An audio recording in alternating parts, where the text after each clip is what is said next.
The street is loving Palantir, still even at these levels. We've got bold predictions coming from Dan Ives' Christmas wish, which a lot saw in Palantir already, but another one actually caught my eyes a lot more, which should help Palantir as well as a new initiation for Palantir at basically an unbelievable price target if we were to just look a couple months back. But here we are today. So starting with Dan Ives, he released his top 10 Christmas list for the tech sector in 2025.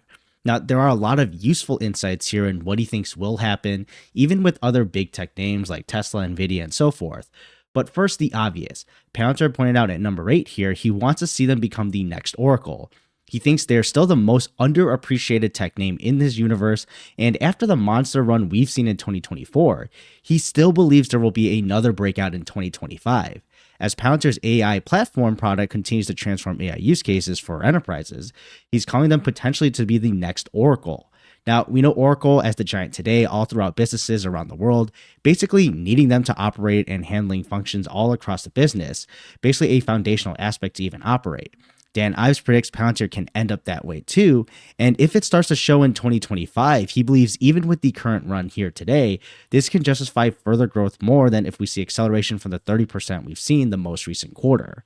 Now, the other Christmas wish list point I think is very related to this is AI capital expenditure will exceed $1 trillion alone in 2025. Now, this is around enterprises and governments mostly trying to aggressively set up down the artificial intelligence path.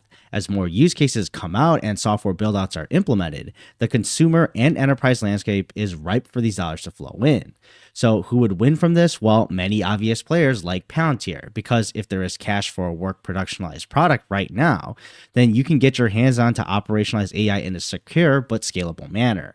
Palantir has already filled this void right out the gate before anyone comes running to compete. Plus, with the power of ontology, this allows the true relationships happening at an enterprise to be relayed to the implemented LLM, causing this compounding relationship of better data pictures leading to better results, which even leads to more effective data and then henceforth.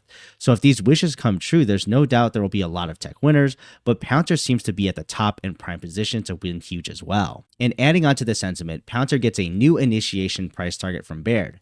Now, the funny part is that they are giving a neutral rating because essentially valuation.